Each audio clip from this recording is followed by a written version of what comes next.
ॐ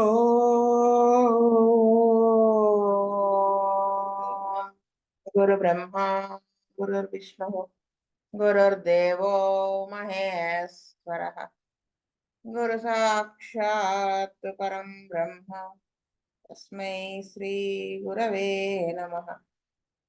నమస్కారం మాస్టర్. నమస్కారం మాస్టరీకి.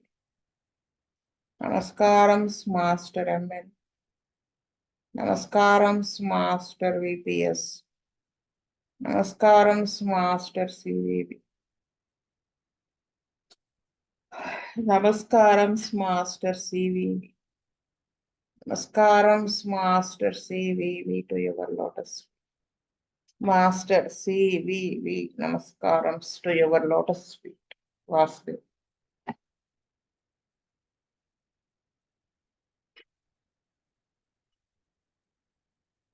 Case number 131.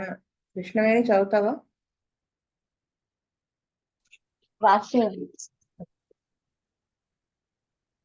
Case number 131.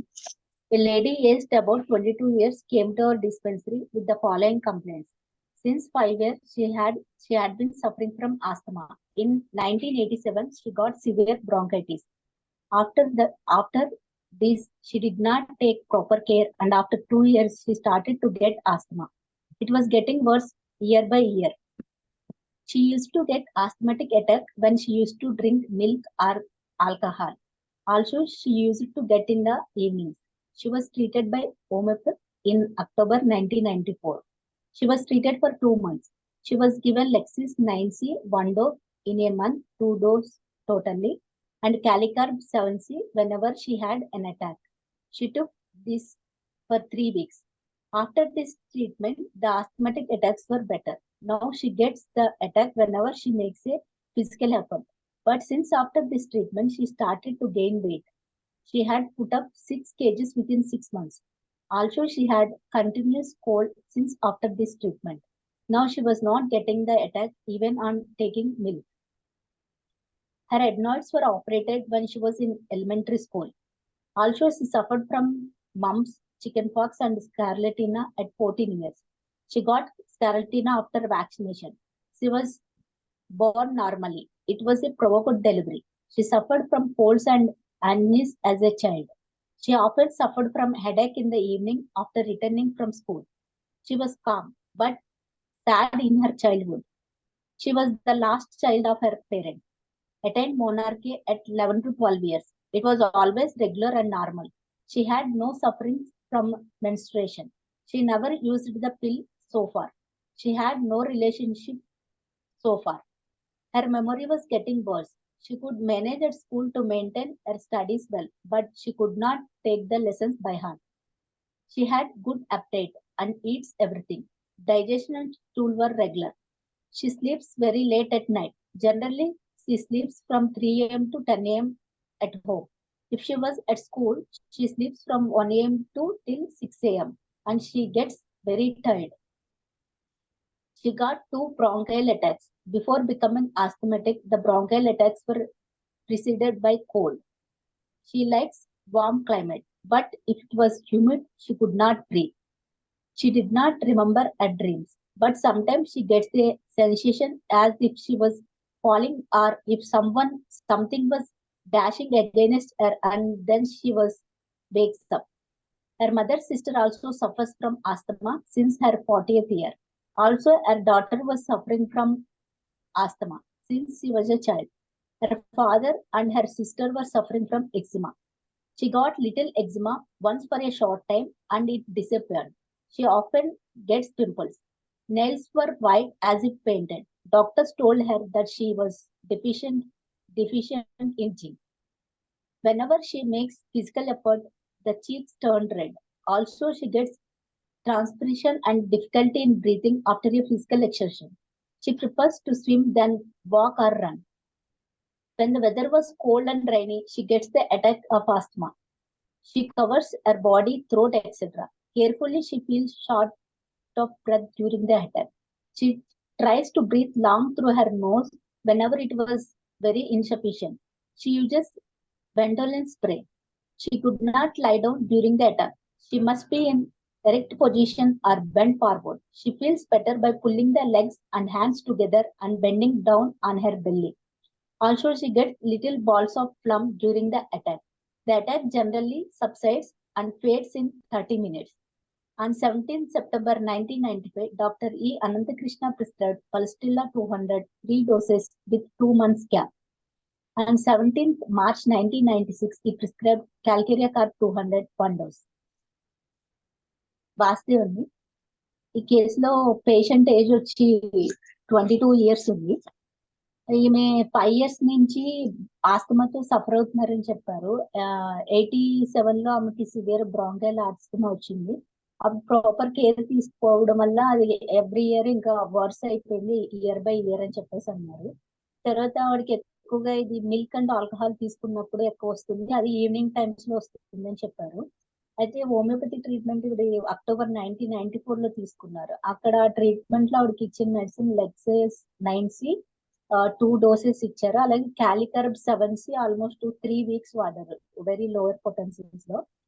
After this treatment asthma attack అయితే better అయింది, but now she gets attack when ever she makes physical effort. But since పని చేసినప్పుడు physical గా strain అయినప్పుడు attack వస్తుంది అన్నారు. కానీ ఈ ట్రీట్మెంట్ ఇచ్చాక ఆమె వెయిట్ గెయిన్ అయిపోయింది. 6 months లో 6 kg వెయిట్ పుట్ ఆన్ అయిపోయింది.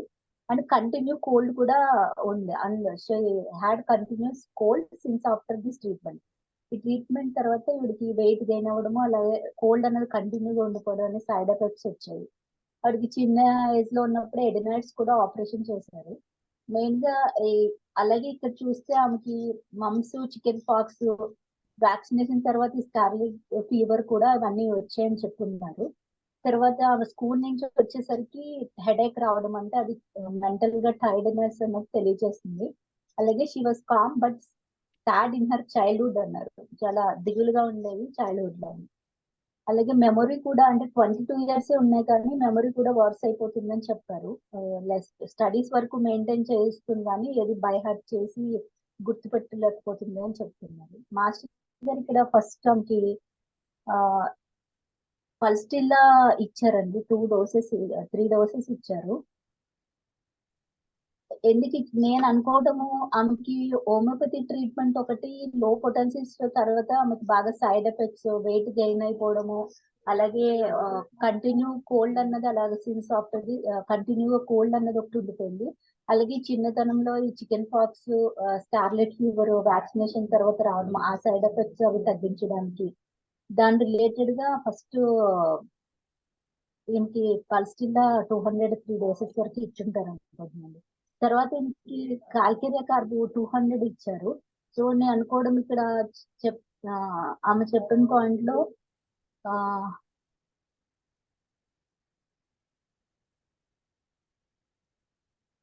ఈవిడికి ఈ ఆస్టమేటిక్ అటాక్స్ రావడం కన్నా ముందు బ్రాంకైల్ అటాక్స్ కూడా వచ్చేయండి 12th point లో.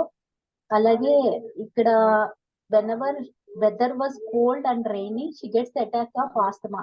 She covers her body, throat, etc. Carefully, she feels short of breath during the attack. ఈ కోల్డ్ కి బాగా ఈ ఆస్మాటిక్ అటాక్ అన్నది రావటం ఒకటి.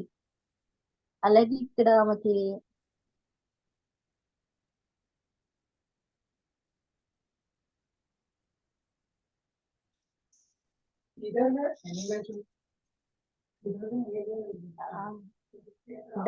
ఇక్కడ ఒక పాయింట్ కృష్ణ వినిపించట్లేదమ్మా. ఇక్కడ ఒక పాయింట్ ఒకటి ఎక్కడో చేయండి. ఇక్కడ 18th point లో whenever she makes physical effort, the cheeks turn red. Also get transpiration and difficulty in breathing after a physical exercise. కొంచెము physical exercise she prefers to swim than walk or run. ఈ physical exercise కొంచెం పని చేసినా కూడా ఆమెకి asthmatic attack రావడము, ఈ చల్లదనానికి main గా రావటము, ఈ బ్రీత్ అది తీసుకోలేకపోవడం, ఈ పాయింట్స్ బేస్ చేసి తర్వాత కాల్కేరియా కార్బ్ 200 ఇచ్చుంటారు అనుకుంటున్నాను. వాసుదేవ. వేణుగోపాల్ గారు. వాసుదేవ్ అండి, ఇక్కడ పల్స్టిల్లా అంటే సెకండ్ పాయింట్ లో అక్కడ చెప్పింది she used to get asthmatic attack when she used to drink milk version అక్కడ కనబడుతుంది. సో కంటిన్యూస్ కోల్డ్ అది కూడా ఉందండి. She was calm but sad in her childhood. So calm గా సాడ్ గా ఉంటుంది. Memory worse, manage school, she could maintain school studies well, maintain చేయలేకపోవడం.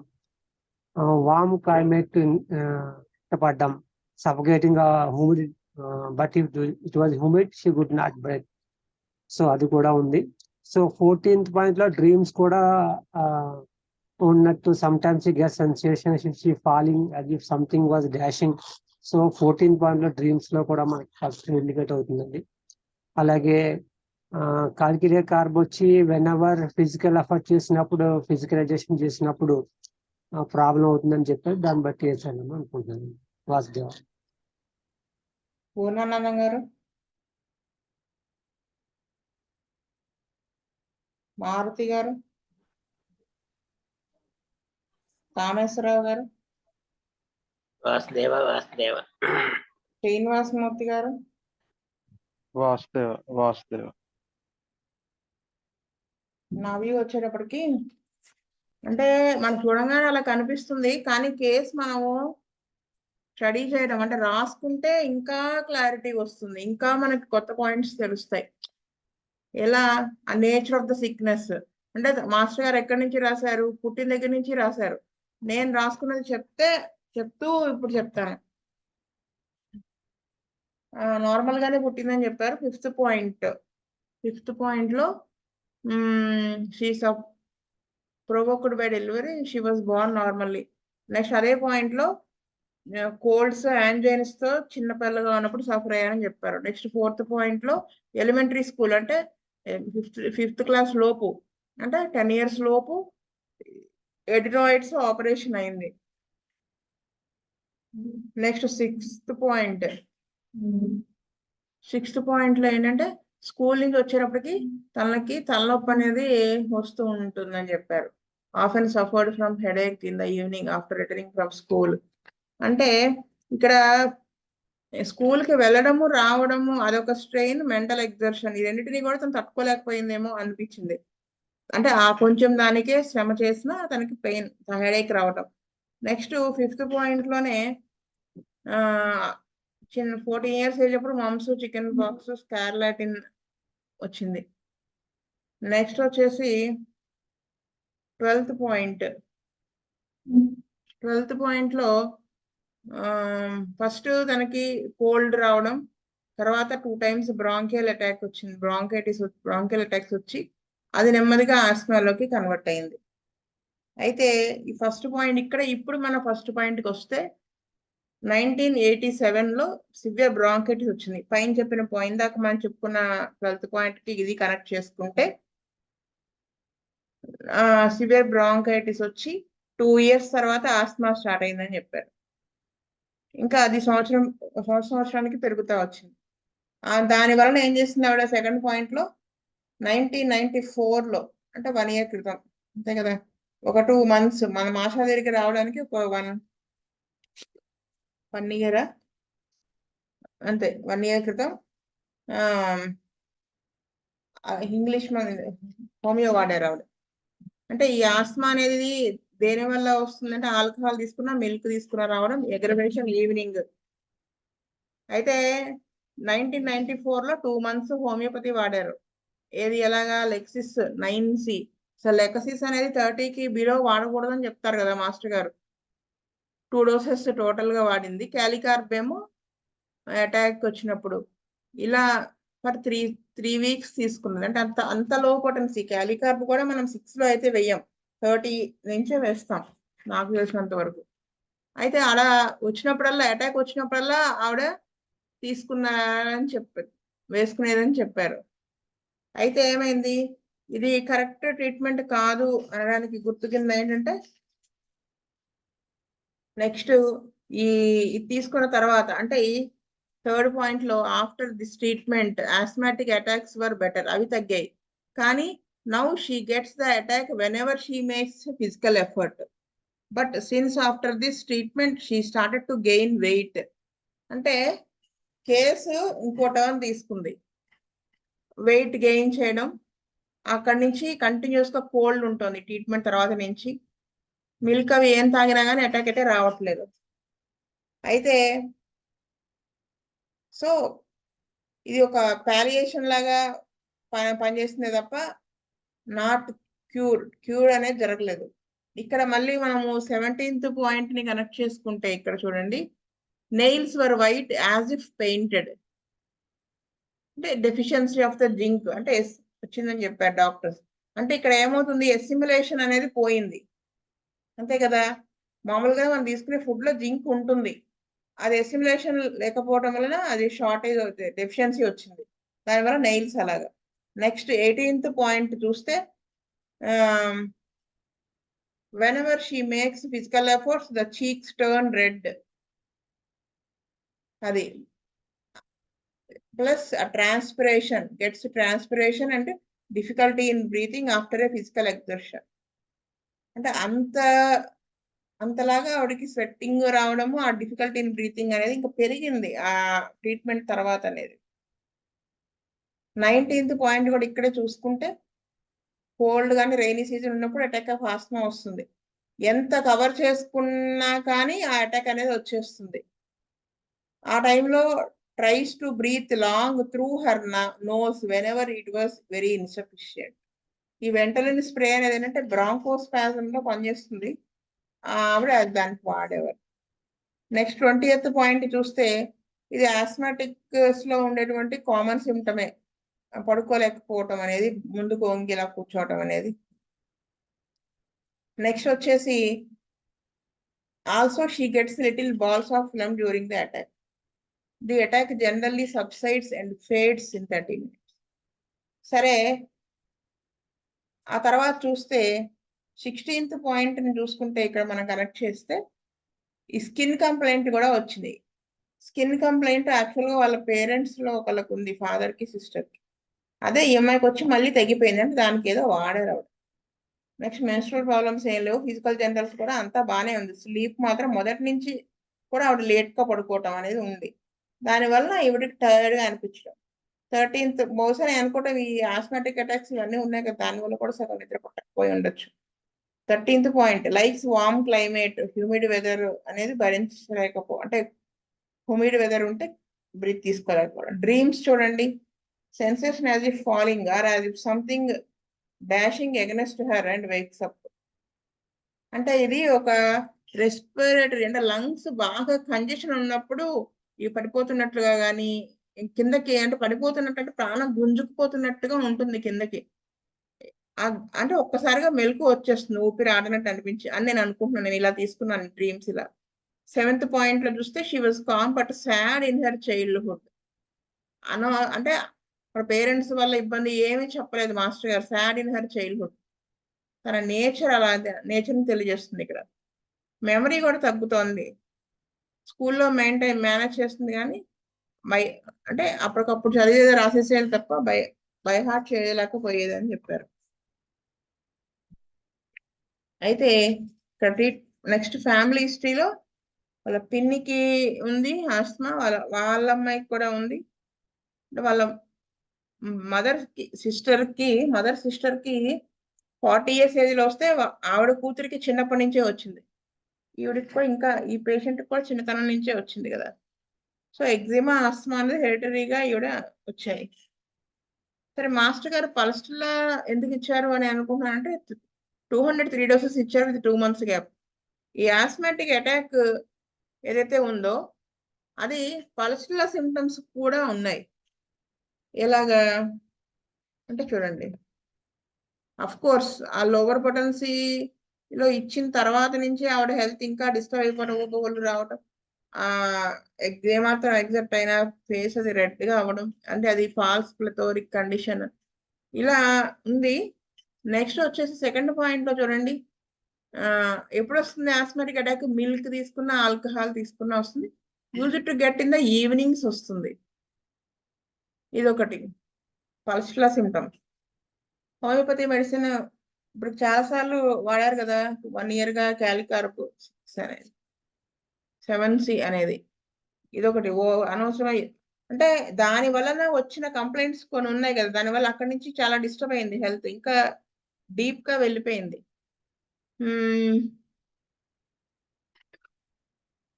ఇంకొకటి ఏదో అనుకున్నాను.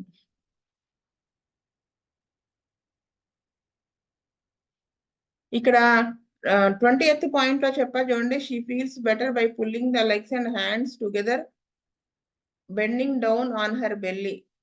ఇది వైజాగ్ లో 83లో ఈకే గారు చెప్పిన నోట్స్ ఇందాకే ప్రూఫ్ రీడింగ్ చేసినప్పుడు పల్స్ట్లానే చేసినప్పుడు ఈ పాయింట్ ఉంది. సో ఇవన్నీ బేస్ చేసుకుని మాస్టర్ గారు ఆ అక్యూట్స్ అటాక్స్ వస్తున్నాయి కదా పల్స్ట్లా, అందుకని మాస్టర్ గారు పల్స్ట్లా ఇచ్చారు. ఇవి ఇచ్చిన తర్వాత బేసిక్గా ఇప్పుడు కాన్స్టిట్యూషనల్ గా క్యాల్కేరియా కార్ప్ సిమ్టమ్స్ ఏంటి? గ్లాండ్స్ ఎఫెక్ట్ అయ్యాయి, ఈజీగా కోల్డ్ రావటం, చిల్లి, ఫిజికల్ గా మెంటల్ గా ఏమాత్రం ఎగ్జర్ట్ చేయలేకపోవటం, ఇంకా ఇంకా అదొకటి, ఆ ట్రాన్స్పిరేషన్ ఒకటి, ఈ నెయిల్స్ కి సంబంధించిన ఒకటి డెఫిషియన్సీ వచ్చింది కదా. నెక్స్ట్ వచ్చేసి difficulty in breathing after physical exertion. Next 19th point లో ఈ కోల్డ్ వెదర్, చల్లగా ఉన్న రైనీ సీజన్ అగ్రవేషన్ అని చెప్పారు.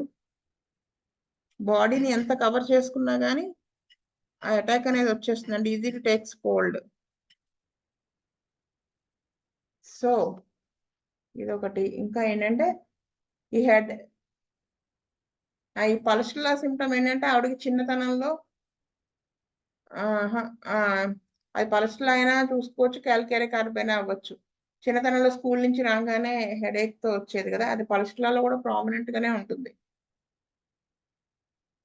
సో ఇవన్నీ వేస్ట్ చేసుకుని మాస్టర్ గారు క్యాల్కేరియా కార్ప్ వేసి ఉంటారని నేను అనుకుంటున్నాను. అంటే ఇక్కడ నేనేమనుకుంటున్నానంటే ముందు పల్స్లో వేయడం ద్వారా అనవసరంగా వేసినటువంటి ఆ హోమియోపతి మందుల ద్వారా వచ్చినటువంటి సిమ్టమ్స్ అన్ని పోతాయి. ఈ అక్యూట్ అటాక్స్ అనేవి కొంత బెటర్ అవుతాయి. ఆ ఆస్మాటిక్ కండిషన్స్ మాటకి వస్తున్నాయి కదా, అప్పుడు కాన్స్టిట్యూషనల్ గా వేస్తే మళ్ళీ రాకుండా అటాక్స్ ని కాపాడుతుంది బాడీని. అందుకని ఇలా వేశారని నేను అనుకుంటున్నాను. శీతల్ రెడ్డి గారు, వాసుదేవ్ రాజశేఖర్, వస్తుంది. ఇక్కడ రీసెంట్ గానే ఒక కేసు చూసాను నేను, ఇదే కాంబినేషన్. ఎలా అంటే ఆ పిల్లవాడు చిన్నప్పటి నుంచి ఏదైనా జలుబు చేయటం ఉండేది, కూల్ డ్రింక్స్ అవి తాగిన వెంటనే గొంతు నొప్పి వచ్చి జలుబు చేసేస్తూ ఉండేది. ఇంట్లోనే కొంచెం చనువుగా ఉంటాడు తప్ప బయట అంతా కూడా చాలా కామ్గా ఉంటాడు. ఏడ్చేస్తాడు ఎవరన్నా అంటే, గట్టిగా గదిలితే భయపడతాడు. అవన్నీ చూసి ఫస్ట్ చిన్నప్పుడు సినా వేశాను, అప్పుడు కాన్స్టిట్యూషన్ అలా ఉండి, తర్వాత వాళ్ళు మందు మానేశారు. తర్వాత నా దగ్గరికి వచ్చినప్పుడు ఇలా ఫ్రీక్వెంట్ గా జలుబు చేయడం, నోటితో గాలి పీలుస్తున్నాడని ఏడవడం, గట్టిగా గదిలితే మెతకగా ఉండడం, వాళ్ళ చెల్లెలే వీడిని కొట్టేస్తూ ఉంటుంది. అవన్నీ చూసి పల్స్ట్లా వేస్తే కొంత బెటర్ అయింది. కానీ ఎక్కువ కూల్ డ్రింక్స్ అవి తాగేయటం ఎక్కువ చేస్తారు వాళ్ళు. నేను చెప్పాను ఇలా చేస్తే ఇబ్బంది పడతాం, ఆస్మాట్లోకి వెళ్ళిపోతాయని, కానీ వాళ్ళు వినలేదు. తర్వాత మందు మానేశారు. ఇప్పుడు వాడి వయసు ఎంతంటే 10 years ఉంటాయి. రీసెంట్ గానే వాళ్ళు ఒక రోజు ఫోన్ చేశారు రాత్రి 10ంటికి. హాస్పిటల్లో అడ్మిట్ చేసామండి, హాస్పిటల్లో ఏంటో రిపోర్ట్స్ అన్ని గందరగోళంగా ఉన్నాయి, పిల్లడు చాలా డేంజరస్ సిచ్యువేషన్ లో ఉన్నాడని చెప్పారు. చెస్ట్ లో పెయిన్ అంటే వాడిని హాస్పిటల్ తీసుకెళ్ళాం. సరే రిపోర్ట్స్ పెట్టండి చూస్తాను. చూస్తే సిఆర్పి అంతా నార్మల్ ఉంది, ఈఎస్ఆర్ ఒక 20 ఉంది, మిగతా అంతా బాగానే ఉంది. మరి వాళ్ళు ఎందుకు అలా చెప్పారు అనేసి, సరే ఆ కోర్స్ వాడి వాళ్ళు డిశ్చార్జ్ చేసినప్పుడు వచ్చేసి ఏంటంటే వాళ్ళు చాలా హడావుడి చేసేసి ఐసీయూలో పెట్టారు. వీడు భయపడిపోతున్నాడు. సరే అని అప్పుడు ఇంక అన్నాడు, నీరసం, విపరీతమైన నీరసం అంటున్నాడు పిల్లవాడు. ఆ సిచ్యువేషన్ చూసి చెస్ట్ లో పెయిన్, ఫుల్ కంజెషన్ ఉంటే బ్యాసిల్లం 200 ఒక డోసు వేసాను. ఒక 24 hours గ్యాప్తో 2 డోసులు వేస్తే మొత్తం నార్మల్ అయిపోయాడు. వాళ్ళు డిశ్చార్జ్ చేస్తారు. వచ్చిన తర్వాత నుంచి వాడు ఏంటి, ఆడుకుంటూ కూడా కొంచెంసేపు కూర్చుండిపోతున్నట్ట, ఆయాసంగా ఉంది అంటే ఆయాస పడుతున్నాడు, నీరసంగా ఉన్నాడు. అలసిపోతున్నాను తొందరగా అని చెప్పాడు. ప్లస్ పిల్లవాడు కొంచెం ఈ మధ్య కొంచెం చబ్బీగా అయ్యాడు. ఇంకా వాళ్ళ నాన్న అంటారు, వాడు నాతో ఫ్రీగా ఉండటం లేదండి అన్నారు. అంటే వాళ్ళ మదర్ ఈ పిల్లవాడి వాళ్ళ మదర్ కి ఫాదర్ కి మధ్య ఏవో సమ్ డిస్ప్యూట్స్ వచ్చాయి. దాంతో వాళ్ళ అమ్మ ఏం చెప్పిందంటే వాళ్ళ నాన్న మీద నెగిటివ్ గా చెప్పింది ఆ పిల్లవాడికి. చెప్పడం కరెక్ట్ గా మళ్ళీ ఆయాసం స్టార్ట్ అయిపోయింది వీడికి. సరే ఈసారి మాత్రం ఏది ఎలా ఉన్నా అలోపతికి తీసుకెళ్ళొద్దని చెప్పాను. అప్పుడు కంగారు పడకండి అని. ఇంకా వాడు ఆయాసం మళ్ళీ స్టార్ట్ అయిపోతే సరే వ్యాక్సిన్ వేసాను, తగ్గలే ఈసారి. అప్పుడు ఈ వివరాలన్నీ అడుగుతా వస్తే ఎప్పుడు తోడు ఎవరో ఒకరు ఉండమంటున్నాడు అంటే పగలు కూడాను కిటికీలన్నీ తలుపులన్నీ వేసేస్తే వాడు ఒప్పుకోవట్లేదు అంట. ఎందుకురా అంటే ఒక్కనే పడుకోవాలంటే భయం వేస్తుంది అన్నాడు. అంటే అప్పుడు వాడు పారానాయిస్ అనేది ఉంటుంది కదా యూట్యూబ్ లో, ఆ వీడియోస్ చూసేట వాళ్ళ అన్నయ్యతో పాటు వాళ్ళ కింద వాళ్ళ బ్రదర్స్ ఉంటారు. చూసేటప్పటికి అది నైట్ పడుకుంటే అది గుర్తొచ్చింది. ఒక 2 రోజులు వరుసగా భయపడిపోయాను. అక్కడ వీడికి ఆయాసం స్టార్ట్ అయింది. సరే ఆ సిచ్యువేషన్ ఓపీఎం వేస్తే తగ్గింది ఎక్యూట్ అటాక్. కానీ వాడు రికవర్ అవ్వాలి దాంట్లో నుంచి. ఇంకా అంటే ఇప్పుడు చెప్పాను కదా, ఆడుతూ ఆడుతూ టైర్డ్ గా అనిపించడం, అలసిపోవటం. అప్పుడు మళ్ళీ ఇంకా వివరాలు డెప్త్కి వెళ్ళి అడిగితే వీళ్ళిద్దరి మధ్య ఫ్యామిలీలో పేరెంట్స్ ఇద్దరి మధ్య డిస్ప్యూట్స్ వచ్చి వాళ్ళ అమ్మాయిల ఆయన మీద నెగిటివ్ గా చెప్పి వీడిని హాస్పిటల్లో జాయిన్ చేశారు కదా. అప్పుడు చేసినప్పుడు వీడు ఒక క్వశ్చన్ వేసాడట, నా వల్ల నీకు 25,000 నష్టం జరిగింది కదా అన్న అని. వాళ్ళ అమ్మ అన్నది, మీ నాన్న ఇలా డబ్బులు 25,000 పోయినాయి నీ వల్ల ఫీల్ అవుతున్నాడు ఏదో చెప్పుకుంటుంది. బట్ చాలా బాధగా అడిగేట. అడిగితే నీకంటే డబ్బులు ఎక్కువ కాదు కదా, నువ్వు వీటిని ఆలోచించుకో, నీకెందుకు ఇవన్నీ అని చెప్పారు. ఇప్పుడు అది వరకు వాళ్ళ నాన్న ఇది కొనిపెట్టు అని కొంచెం 2-3 సార్లు అడిగేవాడు. ఇప్పుడు ఏదైనా అడిగితే వాళ్ళ నాన్న నేను కొనిపెట్టను అంటే కామ్ అయిపోతున్నట్ట. నాతో ఫ్రీగా ఉండటం లేదు అంటారు వాళ్ళ నాన్న. పిల్లవాడు చూసినప్పుడు కూడా మాట్లాడుతున్నాడు, మామూలుగానే డిస్పెన్సరీకి సర్వీస్కి వస్తాడు. మామూలుగా ఉన్నట్టుగా ఉంటున్నాడు. కానీ వాడి మొహంలో చిన్నపిల్లలు కేరింతలు కొడుతూ ఉంటారు కదా, అలా లేడు. అప్పుడు ఆ పక్కన గుడి ఉంటుంది మాకు, ఫ్రీ డిస్పెన్సరీ పక్కన ఆడుతుంటే నేను అప్పుడే బయటకు వచ్చి చూస్తే వాడు చెమటలు పోసేసి ఉన్నాయి ఒళ్ళంతా. అప్పుడు ఏంట్రా చెమటలు ఇలా పోసేసి ఇంతలా పోసినాయి, నేను నీళ్ళలో ఎందుకు తడిచావంటే లేదు చెమటలు పోసినాయి, తల ఒక్కటే చెమటలు పోసినాయి. అన్ని బేస్ చేసుకుని క్యాలిక్యారీకి 200 వేస్తేనండి అన్ని సెట్ అయిపోయినాయి. వాళ్ళ నాన్నతో కూడా మామూలుగా ఉంటున్నాడని చెప్పారు. అప్పుడు అనిపించింది, ఓ నాయనో మనం ఎంత డీటెయిల్డ్ గా హిస్టరీ తీసుకోవాలి, ఎక్కడ ఏది మిస్ అయినా కానీ ప్రాబ్లం అవుతుంది కదా అనిపించింది. అంటే ముందు ఓపీఎం వేయకుండా క్యాలిక్యారీ వేస్తే పని చేసి ఉండేది కాదు. ఓపీఎం వేస్తే దానివల్ల వచ్చి పోయింది, లాస్ట్ క్యాలిక్యారీ పడింది.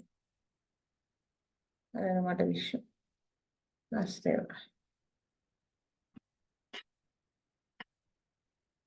స్వస్తి ప్రజాభ్యః పరిపాలయంతాం న్యాయేన మార్గేణ మహిం మహేష్ గోబ్రాహ్మణేభ్యः శుభమస్తు నిత్యం.